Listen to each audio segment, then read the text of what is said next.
Hello दोस्तों, स्वागत है आपका हमारे यूट्यूब चैनल याहू बाबा पे। ये हमारा पीएचपी कोर्स से रिलेटेड 152 ट्यूटोरियल है और इस कोर्स में आप सीखने वाले हैं पीएचपी और अजैक्स की हेल्प से लोड मोर पेजिनेशन। वीडियो को आगे स्टार्ट करने से पहले मैं आपको बताना चाहता हूं कि ये वीडियो आपको तभी समझ में आएगी अगर आपको पहले से ही पीएचपी और माईएसक्यूएल की नॉलेज है और साथ में आपको आती है जे क्वेरी, क्योंकि जे क्वेरी की हेल्प से हम यहाँ पे अजैक्स लगाने वाले हैं। तो आइए आगे प्रैक्टिकल शुरू करने से पहले मैं आपको एक बार दिखा देता हूं कि लोड मोर पेजिनेशन जो होती है एक्चुअल में दिखती कैसे है। यहां देखिए वेब ब्राउजर के अंदर मैंने अपना वही प्रोजेक्ट ओपन कर लिया जो मैंने आपको पिछली वीडियो में समझाया था पेजिनेशन से रिलेटेड। यहां पे हमने क्या किया था, मैंने आपको बताया था कि जब हम यहां पर ये पूरे रिकॉर्ड्स को अलग अलग पेजेस में डिवाइड कर देते हैं। अब जब मैं इस पर क्लिक करता हूं तो जो हमारा ये पूरा टेबल है ये रीलोड होता है अजैक्स की हेल्प से। ये देखिए, मगर जो हम आज इस वीडियो में कवर करने वाले हैं वो है लोड मोर पेजिनेशन।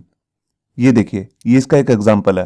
अब इसमें क्या होता है, अलग से पेजेस नहीं बनते और ना ही जो हमारा ये टेबल है रीलोड होता है। इसमें जो नया रिकॉर्ड है वो बस इसमें ऐड होता रहता है। देखिए इसमें ऑलरेडी 5 रिकॉर्ड आ रहे हैं और जब मैं इस पर क्लिक करूंगा लोड मोर तो देखिए इसी के नीचे वो नए रिकॉर्ड्स अपेंड हो चुके हैं। मैं एक बार और क्लिक करता हूं तो देखिए यहाँ पर 2 रिकॉर्ड्स और आ गए और जब मैं इस पर एक बार और क्लिक करता हूं तो इसका मतलब रिकॉर्ड फिनिश हो चुके हैं। यहाँ पर मैसेज भी आ गया, अब मैं इस पर क्लिक नहीं कर सकता। तो इसी को हम कहते हैं लोड मोर पेजिनेशन। आपने इस तरीके की पेजिनेशन बहुत सारी वेबसाइट्स पे देखी होगी, लेटेस्ट वेबसाइट्स पे। मोस्टली इस तरीके की जो पेजिनेशन है आपको कॉमनली देखने को मिलती है ई कॉमर्स की वेबसाइट पे, मतलब कि शॉपिंग की वेबसाइट्स पे। तो यही सेम पेजिनेशन हम इस वीडियो में कवर करने वाले हैं। यहां देखिए, यहां पर मैंने एक सिंपल सा बेसिक एचटीएमएल का टेम्पलेट रखा है। इसमें जितना भी ये डाटा दिख रहा है आपको, ये स्टैटिक डाटा है और जब मैं इस बटन पे क्लिक कर रहा हूं तो ये भी स्टैटिक है बेसिकली। इसी को हमने इस वीडियो में डायनेमिक करना है। तो जो इस वीडियो में मैं डाटाबेस यूज करने वाला हूं उसके बारे में आपको थोड़ा सा दिखा देता हूं। ये देखिए, यहां पर हमारे पास टेस्ट नाम से एक डाटाबेस है जिसके अंदर स्टूडेंट नाम का एक टेबल है। इसके अंदर हमने 3 कॉलम्स लिए हैं, आईडी, फर्स्ट नेम और लास्ट नेम। इसी सेम टेबल को हम इस वीडियो में यूज करेंगे। तो आप देखिए इसके अंदर ऑलरेडी 12 रिकॉर्ड्स हैं। तो आइए शुरू करते हैं प्रैक्टिकल। यहां देखिए वेब एडिटर के अंदर मैंने अपना प्रोजेक्ट ओपन कर लिया जिसका नाम है अजैक्स लोड मोर पेजिनेशन। यहां पे देखिए इसके अंदर एक सीएसएस का फोल्डर है जहां पे हमने स्टाइलिंग करी है, एक जेएस का फोल्डर है जहां पर हमने जे क्वेरी की फाइल को प्लेस किया है और इसके नीचे आपको 2 फाइल्स दिखेंगी। एक है इंडेक्स फाइल जिसके अंदर बेसिक एचटीएमएल है, आपको यहां पे दिख रही है, और दूसरी एक हमारे पास दूसरी फाइल है जिसका नाम है अजैक्स पेजिनेशन। तो हम वापस आते हैं इस पेज पे। ये देखिए यहां पर हमने ऊपर जो है स्टाइलिंग करी है। ये देखिए इसके नीचे यहां पर एक डिव है जिसपे हमने हेडर नाम की क्लास लगाई है। उसके नीचे हमने एक डिव लिया है टेबल डाटा, जिसके अंदर हमारा मेन जो टेबल है वो सारा यहाँ पे डिस्प्ले हो रहा है। टेबल पे हमने यहाँ पर एक आईडी लगाया, देखिए लो डाटा। इसी को हम आगे जे क्वेरी में यूज करने वाले हैं। यहाँ पर 2 हेडिंग्स हैं, आपको दिख रही है आईडी और नेम, और उसके नीचे आपको यहाँ पे डमी डाटा दिख रहा है जो भी मैंने आपको दिखाया था। देखिए डमी स्टूडेंट के नेम है और यहाँ पर उनके आईडीज भी आ रहे हैं। इससे नीचे यहाँ पर मैंने एक टी बॉडी लिया है। देखिए यहाँ पर 2 बार मैंने टी बॉडी लिया है, एक बार ऊपर के लिए एक बार नीचे के लिए, और इस टी बॉडी पे मैंने और आईडी लगाया है पेजिनेशन।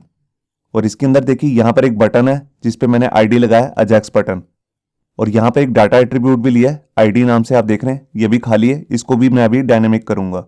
और इसके बाद सबसे नीचे देखिए यहाँ पर मैंने जे क्वेरी की फाइल को यहाँ पे अटैच किया है। अब इसी के नीचे जाकर सबसे पहले मेरे को अपना जे क्वेरी का काम शुरू करना है। तो उसके लिए सबसे पहले मैं यहाँ पर स्क्रिप्ट टैग ले लेता हूँ और इसके अंदर आकर सबसे पहला जो मेरा बेसिक जे क्वेरी का कोड होता है document.id, उसको मैं लिख लेता हूं।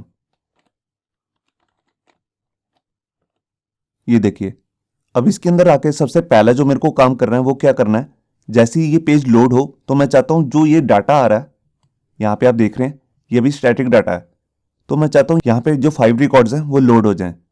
तो उसके लिए मेरे को यहाँ पर अजैक्स की कॉल लगानी पड़ेगी। तो उसके लिए सबसे पहले मैं यहाँ पर एक फंक्शन बना लेता हूँ लोड टेबल करके,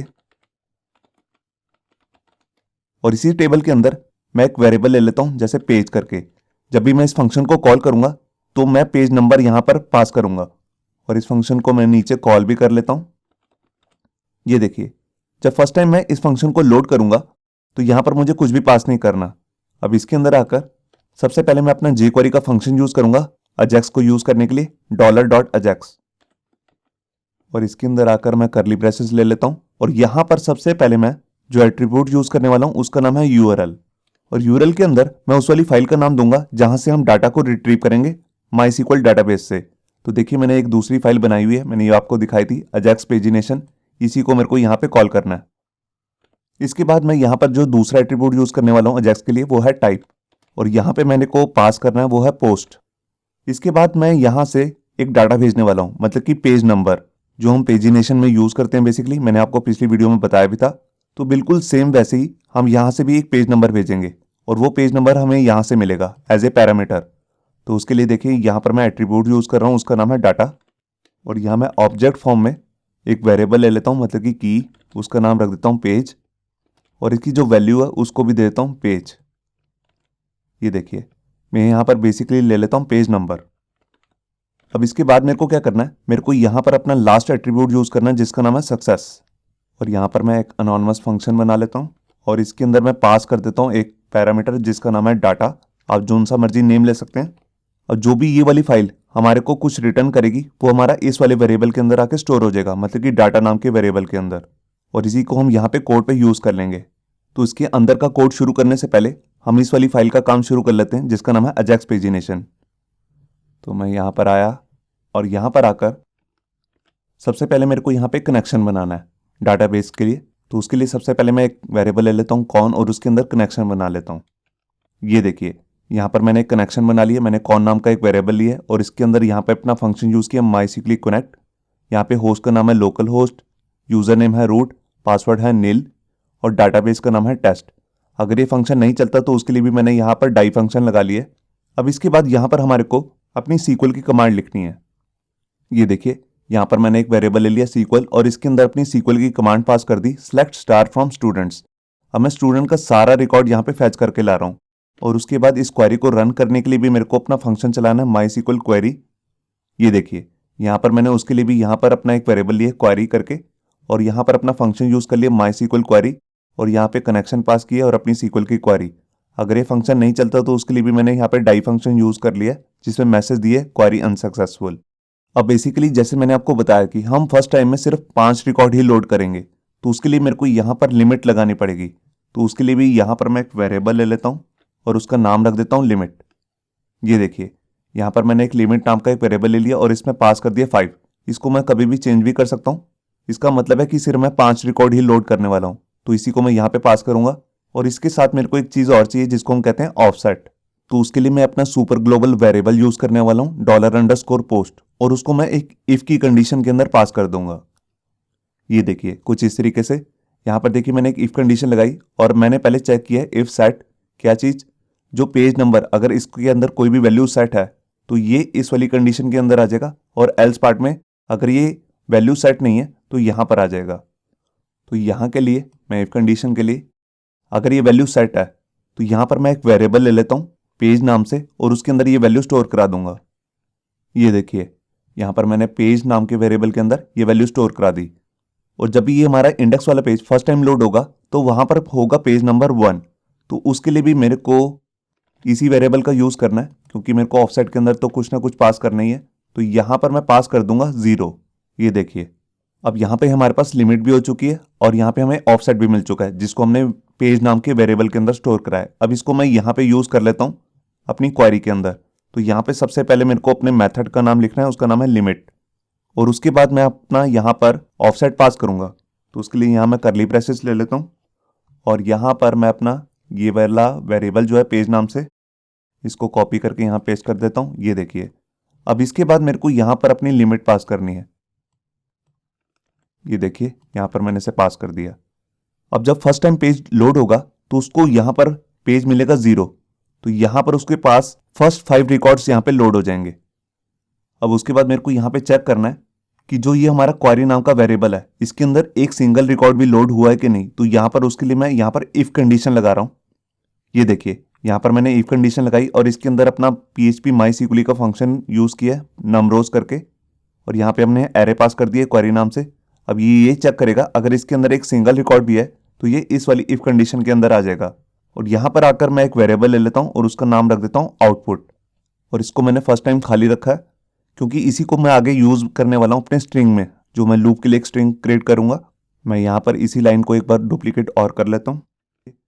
अब यहाँ पर मैं कॉन्केटिनेशन का साइन लगा देता हूँ और यहाँ पर अब मुझे क्या पास करना है, वो डाटा जो मैं यहाँ से रिटर्न करूँगा, किस वाली फाइल को, इंडेक्स वाली फाइल को। तो वो मैंने स्टैटिक ऑलरेडी बना के रखा हुआ है। ये देखिए यहाँ पर ये हेडिंग हमने सेम ही रखनी है। हमने यहाँ पर ये टी बॉडी है और जो नीचे की पेजिनेशन है, इस दोनों को रिटर्न करेंगे। तो यहाँ से मैं इसे कट कर लेता हूँ और यहाँ पर मैं आता हूँ अजैक्स पेजिनेशन में और यहाँ पर इसे मैं पेस्ट कर देता हूँ। ये देखिए ये सारा मेरा डाटा यहाँ पे आ चुका है। अब ये सारा स्टैटिक डाटा है, मैं इसको बीच में से यहाँ से रिमूव कर देता हूँ। अब मेरे को जो ये अंदर की टीआर है ये डायनेमिक लानी है। इसके लिए मैं लूप चलाऊंगा इस क्वेरी नाम के वेरिएबल के लिए, क्योंकि एक एरे इसके अंदर सारा डाटा आ चुका है। तो उसके लिए सबसे पहले जो ये मेरा टी बॉडी है इसको मेरे को यहीं पर क्लोज करना है और इसके बाद मैं यहाँ पर अपना व्हाइल लूप चलाऊंगा। ये देखिए यहाँ पर ये हमारा व्हाइल लूप आ गया। यहाँ पे मैंने एक रो नाम का एक वेरिएबल लिया है और यहाँ पे अपना एरे को फेच करने के लिए यहाँ पे अपना फंक्शन यूज किया माइसिकली फेच असॉक और यहाँ पे मैंने अपना एरे पास कर दिया क्वेरी नाम से। अब ये देखिए ये करली ब्रेसेस है व्हाइल लूप की, इसको मेरे को बंद भी करना है। तो इसको मैं यहाँ पे क्लोज कर देता हूँ। ये देखिए अब मैं यही ऊपर वाला जो हमारा वेरिएबल है आउटपुट, इसको यहाँ से कॉपी करके यहाँ पे पास कर देता हूँ और इसके अंदर ये जितना भी डाटा आ रहा है इसको मैं डबल इन्वर्टेड कोट्स के अंदर डाल दूंगा। ये देखिए इस डबल इन्वर्टेड कोट्स को मैं लास्ट में बंद भी कर लेता हूँ। ये देखिए अब इसके अंदर जो ये हमारे कोट्स आ रहे हैं ये आएंगे सिंगल कोट्स में और इसके अंदर जो ये स्टैटिक डाटा आ रहा है 1 और यहाँ पे भी स्टूडेंट का नेम, इसको मेरे को डायनेमिक करना है। तो उसके लिए यहाँ पर देखिए मैं अपना ये वाला वेरिएबल यूज करूंगा जिसका नाम है रो। तो मैं इसको यहाँ से कॉपी कर लेता हूँ और यहाँ पर मैं सबसे पहले करली ब्रेसेस लगा लेता हूँ और इसके अंदर ये पास करके मैं यहाँ पर कॉलम का नेम दूंगा जहाँ से मेरे को आईडी उठाना है। तो उस कॉलम का नेम जो मैंने ले रखा है डाटाबेस टेबल के अंदर वो है आईडी। ये देखिए अब सेम मैं वेरिएबल को यहाँ से कॉपी कर लेता हूँ और यहाँ पर जहाँ पे हमारा स्टूडेंट का नेम आ रहा है यहाँ पे इसे पास कर देता हूँ और कॉलम का नेम देना है फर्स्ट नेम के लिए, वो है फर्स्ट अंडरस्कोर नेम। ये देखिए अब इसी के साथ मेरे को लास्ट नेम भी लेना है। तो यहाँ मैं इसको कॉपी करके स्पेस देके यहाँ पे लास्ट नेम के लिए भी लिख लेता हूँ। ये देखिए ये हमारा हो गया लास्ट नेम। अब इसके बाद मुझे क्या करना है, देखिए ये हमारा टी बॉडी वाला जो कंटेंट है और नीचे पेजिनेशन वाला, इसको मैं एक वेरिएबल के अंदर डाल देता हूँ जो हमारा ये आउटपुट नाम का वेरिएबल है। यहाँ मैं डबल इन्वर्टेड कोट्स ले लेता हूँ और यहाँ पर ये मैंने नीचे क्लोज भी कर रखे हैं और इसके अंदर ये जितने डबल इन्वर्टेड कोट्स आ रहे हैं इसको मैं सिंगल में कन्वर्ट कर लेता हूँ। ये देखिए अब यहाँ पर ये स्पेस जो आ रही है इसको मैं हटा लेता हूँ। ये देखिए अब इसके बाद मेरे को क्या करना है, मेरे को यहाँ पर डाटा आईडी के अंदर एक आईडी पास करना है। अब यहाँ पे आईडी कौन सा चाहिए मेरे को, जो लास्ट रिकॉर्ड का आईडी हो। तो लास्ट रिकॉर्ड का आईडी कैसे मिलेगा अभी मैं आपको दिखाता हूँ। उसके लिए सबसे पहले मैं इस वाले जो हमारे पास आउटपुट बन चुका है, ये वेरिएबल पूरा रेडी हो चुका है, इसको मैं यहाँ पर इको कर लेता हूँ और यहाँ पर मैं जो ये इफ कंडीशन लगाई है मैंने इसका एल्स पार्ट भी बना लेता हूँ। अगर इन केस इसको कोई भी रिकॉर्ड नहीं मिलता तो ये एल्स पार्ट में आ जाएगा। मैं एक्चुअल में इसमें कोई मैसेज ही नहीं देता क्योंकि इसको मैं यूज करने वाला हूं। अगर इसको कुछ नहीं मिलेगा, यहां से कुछ भी रिटर्न नहीं करेगा, तो मैं इसी को यूज करूंगा। ये देखिए और इसके बाद मैं अपना माईएसक्यूएल का जो कनेक्शन है उसे क्लोज कर देता हूं और यहाँ पे अपने कनेक्शन का नाम पास कर देता हूं कॉन। ये देखिए तो जो अभी मैंने ये क्रिएट किया है इसको भी मैं चेक करा देता हूं। अभी जो हमारी पेजिनेशन वो वर्क नहीं करेगी क्योंकि इसके लिए मेरे को यहाँ पर आईडी पास करना है और इसका क्लिक इवेंट भी बनाना है इंडेक्स वाली फाइल के अंदर। तो अभी मैं आपको पहले चेक करा देता हूँ। यहाँ पे देखिए यहाँ पर अभी कोई भी डाटा नहीं आया है। एक्चुअल में मैंने क्या किया, मैंने यहाँ पर जो ये आउटपुट की है इसके लिए वहां पर इसको यहाँ पर सक्सेस मेथड के अंदर यहाँ पर कुछ भी मैंने ये नहीं बताया कि इस डाटा को मैंने कहाँ पर एम्बेड करना है। तो देखिए इसके लिए मेरे को कहाँ पे एम्बेड करना है, मेरे को यहाँ पर जो ये हमारा टेबल है आप देख रहे हैं लोड टेबल, मैं इसको कॉपी कर लेता हूँ, इसी के अंदर अपेंड करना है। तो अपेंड क्या करेगा, इस वाली टीआर के बाद यहाँ पर एक नया टी बॉडी अपेंड कर देगा। तो सबसे पहले मैं उसके लिए सिलेक्टर बना लेता हूँ। ये देखिए मैंने लोड डाटा का एक सिलेक्टर बना लिया और इसी के अंदर मेरे को क्या करना है, मेरे को अपेंड करना है। और अपेंड क्या करना है, जो मेरे को यहाँ से डाटा मिला है इसी को मैं यहाँ पर अपेंड कर दूंगा। ये देखिए तो यहाँ मैंने अपेंड कर लिया। अब मैं इस फाइल को सेव करके आपको एक बार दिखा देता हूँ। मैं यहाँ पर आया और पेज को रिफ्रेश किया। ये देखिए यहाँ पर 5 रिकॉर्ड्स आ चुके हैं, आप देख रहे हैं। फर्स्ट टाइम तो ये 5 रिकॉर्ड्स ही लोड होंगे, मगर उसके बाद जो मेरे को रिकॉर्ड लोड करने हैं वो है 6 से। तो उसके लिए मेरे को यहाँ पर लास्ट वाला अपना नंबर चाहिए, वो क्या है 5। देखिए जो भी लास्ट नंबर होगा वो मेरे को यहाँ पर बटन के डाटा एट्रीब्यूट में पास करना है, आईडी नाम का जो मैंने डाटा एट्रीब्यूट लिया है उसके आईडी में। तो जो भी हमें लास्ट में हमें यहाँ पे नंबर मिल रहा है उसी को हम यहाँ पे पास करेंगे, और यही हमारा बनेगा अगला ऑफसेट। जब हम 5 ऑफसेट पास करेंगे तो उसके आगे का रिकॉर्ड जो है वो लोड हो जाएगा, मतलब कि 6 से 10 तक। और जब 10 जो हमारा लास्ट नंबर बनेगा तो उसको हम दोबारा से इसमें पास कर देंगे। तो उसके लिए देखिए मैं क्या करता हूँ, मैं यहाँ पर जाता हूँ अपना अजैक्स पेजिनेशन के अंदर, और जो ये हमारा लूप चल रहा है आप देख रहे हैं, यहाँ पर मैं एक आईडी ले लेता हूँ, मतलब कि एक वेरिएबल। देखिए मैंने लास्ट आईडी नाम से एक वेरिएबल लिया है, और इसके अंदर मैं वैल्यू कौन सी पास करूंगा, ये हमारी आईडी वाली। ये देखिए देखिए जब फर्स्ट रिकॉर्ड लोड होगा, मतलब कि आईडी नंबर 1, तो यहाँ पे आईडी 1 आ जाएगा। तो मैंने आपको बताया कि हमने यहाँ पर लिमिट लगा रखी है 5 की। तो देखिए जब ये लूप चेंज हो रहा है, हर बार जब ये लूप चलेगा तो यहाँ पर आईडी भी चेंज होता रहेगा, और जब ये लूप लास्ट टाइम चलेगा तो यहाँ पर इसे मिलेगा 5 को हम यहाँ पे पास कर देंगे। और यही वाला जो हमारे पास वेरिएबल है लास्ट आईडी, इसको मैं यहाँ से इसकी वैल्यू को यूज करूंगा यहाँ पर डाटा आईडी के अंदर। तो उसके लिए मैं यहाँ पर करली ब्रेसेस ले लेता हूँ और यहाँ पर पास कर देता हूँ अपना लास्ट आईडी। एक बार मैं आपको ब्राउजर में चेक भी करा देता हूँ। ये देखिए मैं आया और पेज को रिफ्रेश किया, देखिए जब लास्ट में हमारे पास कौन सा आईडी मिला 5। अब मैं आपको यहाँ पर राइट क्लिक करके इंस्पेक्ट करके दिखाता हूँ, कंसोल ओपन हो जाएगा। ये देखिए यहाँ पर हमारे पास जो बटन है उसके अंदर डाटा आईडी नाम का जो मैंने एट्रीब्यूट लिया था, तो उसके अंदर आ गया यहाँ पर 5। अब इसी को हम यूज करने वाले हैं। तो उसके लिए मेरे को क्या करना है, सबसे पहले मेरे को जो ये हमारा बटन है इस पर क्लिक इवेंट ऐड करना है। तो उसके लिए मैं jQuery का यूज करूंगा। तो देखिए मैं यहाँ पर आया और यहाँ पर सबसे पहले मैं अपना एक सिलेक्टर बना लेता हूँ। मैं यहाँ जो सिलेक्टर बना रहा हूँ वो बना रहा हूँ डॉक्यूमेंट के लिए। अब इसके बाद मेरे को यहाँ पे ऑन मेथड लगाना है, क्योंकि यहाँ पर मैं इवेंट ऐड करने वाला हूँ, और इवेंट का नाम क्या है, वो है क्लिक। तो सबसे जो पहला पैरामीटर है वो मुझे यहाँ पर पास करना है। उसके बाद ये क्लिक इवेंट मेरे को किधर लगाना है वो मेरे को बताना है। तो देखिए मेरे को इसको बटन पे लगाना है, और बटन पे मैंने वहां पर देखिए यहाँ पर एक आईडी ले रखा है जिसका नाम है अजैक्स बटन। मैं इसी को यहाँ से कॉपी कर लेता हूँ और यहाँ पर आकर हैश लगा के इसे पास कर देता हूँ। ये देखिए अब इसके बाद मेरे को क्या करना है, मेरे को यहाँ पर एक अनोनिमस फंक्शन लगाना है जिसके अंदर मैं आगे का कोड करूंगा। ये देखिए अब मैं चाहता हूं जब भी मैं इस पर क्लिक करूं इस वाले बटन पे, तो मेरे को इसका डाटा एट्रीब्यूट का जो आईडी है वो मेरे को मिल जाए। तो उसके लिए यहाँ पर मैं एक वेरिएबल ले लेता हूं और उसका नाम रख देता हूं जैसे PID, मतलब कि पेजिनेशन आईडी। आप जोन सा भी मर्जी नाम लेना चाहे ले सकते हैं। और इसके अंदर सिलेक्टर बना लेता हूँ और यहाँ पर लिख देता हूँ दिस, मतलब कि जिस बटन पे मैंने क्लिक किया उसकी वैल्यू मेरे को उठानी है, इसलिए मैं लिख रहा हूँ यहाँ पे दिस। और यहाँ पे मेरे को वैल्यू उठानी है डाटा की। तो उसके लिए मैं यहाँ पे डाटा नाम का अपना मेथड यूज कर रहा हूँ, और कौन सा डाटा है उसका नाम है आईडी। ये देखिए अब इस आईडी को मिलने के बाद हम इसे कहाँ पे पास करेंगे, हम इसे इस वाले फंक्शन में पास करेंगे। ये देखिए लोड टेबल, यहाँ पे मैंने ऑलरेडी वेरिएबल बनाया हुआ है एज ए पैरामीटर के लिए, तो मैं इसे फंक्शन को यहाँ से भी कॉल करूँगा। मैं इसको कॉपी कर लेता हूँ और यहाँ से मैं इस फंक्शन को कॉल करूँगा और यहाँ पे पास कर दूंगा अपना पेज का आईडी, मतलब कि 5। देखिए 5 मैंने यहाँ पे पास किया, वो जाएगा यहाँ पर, और ये वाली वैल्यू पास कर दूंगा मैं यहाँ से इस वाले की में, मतलब कि पेज नंबर में, और इसको मैं यहाँ पे यूज कर रहा हूँ। ये देखिए यहाँ पर मैं यूज कर रहा हूँ पेज नंबर में, और इसी को मैं पेज नंबर को मैं यहाँ पे भी यूज कर रहा हूँ ऑफसेट के लिए। तो यहाँ पे हमारा जो ऑफसेट आ जाएगा फर्स्ट टाइम वो आ जाएगा 5, और 5 के आगे का रिकॉर्ड लोड हो जाएगा, मतलब कि 6 से 10 तक। तो ये हमारा जो पेजिनेशन का कोड है लगभग कंप्लीट हो चुका है। इसका यहाँ पर आता हूँ, मैं पेज को सेव करता हूँ। यहाँ पे अभी हमें कुछ काम और करने हैं, अभी मैं आपको पहले ब्राउजर में चेक करा देता हूँ। मैं यहाँ आया और पेज को रिफ्रेश किया। ये देखिए फर्स्ट टाइम यहाँ पे 5 रिकॉर्ड आ गए हैं। अब मैं इस पर क्लिक करता हूँ, ये देखिए यहाँ पर 6, 7, 8, 9, 10 आ गए हैं। आप यहाँ पे देखिए यहाँ पे बटन जो है पहले वाले टी बॉडी का वो भी पड़ा हुआ है, इसको हमें यहाँ पे रिमूव करना है। अभी मैं इसको रिमूव भी कैसे करना है वो भी दिखाऊंगा अभी आपको। अब मैंने यहाँ पे दोबारा क्लिक किया तो यहाँ देखिए यहाँ पर अगले रिकॉर्ड आ गए 11 और 12। जब मैं इस पर दोबारा क्लिक करता हूँ अब इसमें कुछ नहीं हो रहा, ये देखिए, क्योंकि इसके बाद इसमें अंदर कोई भी रिकॉर्ड नहीं है।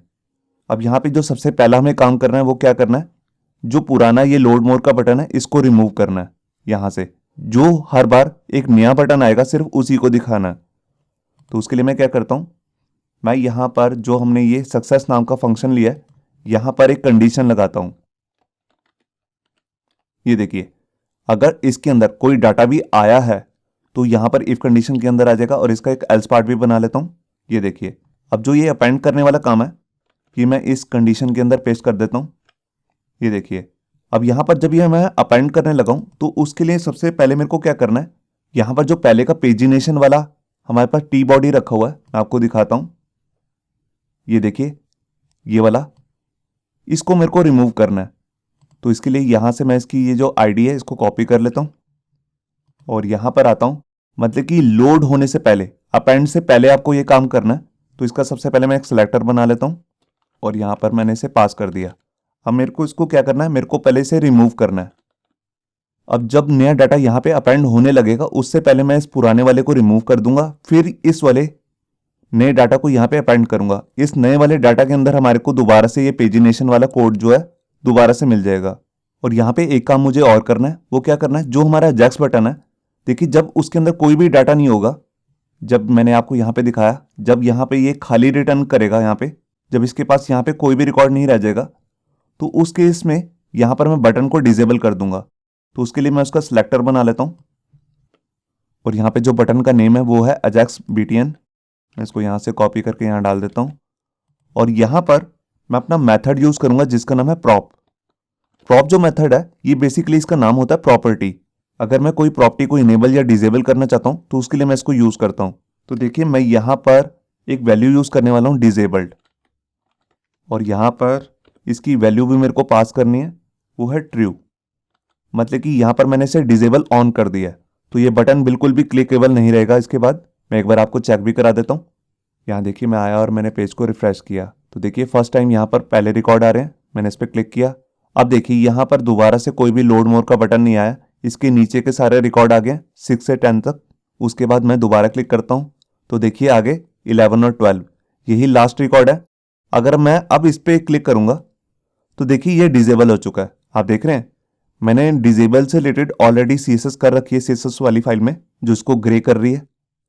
तो बेसिकली जब हम किसी भी बटन को डिसेबल करते हैं तो क्लिकेबल नहीं रहता। तो देखिए यहाँ पर ना पॉइंटर आ रहा है ना कुछ हो रहा है, क्योंकि ये डिसेबल हो चुका है। मैं दोबारा से एक बार रिफ्रेश करके आपको दिखाता हूँ।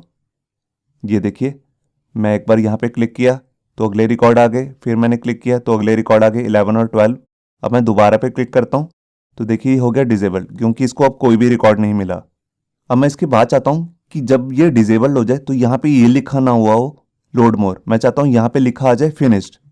तो उसके लिए मैं यहाँ पर एल्स वाले पार्ट में ही जाता हूँ और यहाँ पर जो ये मेरा सिलेक्टर है इसी को कॉपी कर लेता हूँ, अजैक्स बटन, और यहाँ पे जो मैं अपना मेथड यूज़ करने वाला हूँ उसका नाम है HTML, क्योंकि मेरे को इसकी इनर HTML चेंज करनी है। और यहाँ पे मैं मैसेज लिख देता हूँ फिनिश्ड। ये देखिए, यहाँ पे मैं आपको सेव करके चेक कराता हूँ। ये देखिए, फर्स्ट टाइम यहाँ लिखा आ रहा है लोड मोर, फिर लोड मोर, लास्ट टाइम यहाँ पे आ रहा है लोड मोर। देखिए यहाँ पे लिखा आ गया फिनिश्ड, इसका मतलब इसके अंदर कोई भी डाटा नहीं है। अब यहाँ पे हम एक चीज़ और भी कर सकते हैं, वो क्या है मैं आपको दिखाता हूँ। देखिए, अभी जो ये डाटा आ रहा है ये तो मेरे सिस्टम पे ही पड़ा है, मतलब कि जो MySQL का डाटाबेस है वो मेरे सिस्टम पे ही है। मगर जब हम इसे ऑनलाइन डालेंगे तो हो सकता है लोडिंग में कुछ टाइम ले। तो मैं चाहता हूँ जब मैं इस पर क्लिक करूँ लोड मोर बटन पे, तो यहाँ पर जब तक डाटा लोड नहीं होता, मतलब कि 6 से 10 तक का डाटा लोड ना हो, तब तक यहाँ पे लिखा आ जाए लोडिंग। तो उसके लिए मैं यहाँ पे क्या करता हूँ, देखिए जब मैं इस बटन पे क्लिक कर रहा हूँ यहाँ पे देखिए, तो यहाँ पर मेरे को इसकी HTML के अंदर सेट कर देना लोडिंग। ये देखिए, मैं यहाँ से इसे कॉपी कर लेता हूँ और यहाँ पर लिख देता हूँ लोडिंग। देखिए मैंने इसके आगे डॉट्स भी लगा दिए हैं ताकि ऐसे ही लगे बिल्कुल लोडिंग चल रही है। तो अभी जब मैं इसको आपको चेक कराऊंगा तो इतना पता नहीं लगेगा। एक बार मैं फाइल को सेव करके दिखाता हूँ। देखिए बिल्कुल मिली सेकेंड्स के अंदर वो चेंज हो जाता है। मैं एक बार दोबारा क्लिक करता हूँ, ये देखिए पता नहीं लगा। मगर जब हम इसे ऑनलाइन डालेंगे तो डाटा इतनी फास्ट भी लोड नहीं होगा, तो वहां पर तब तक लिखा रहेगा लोडिंग।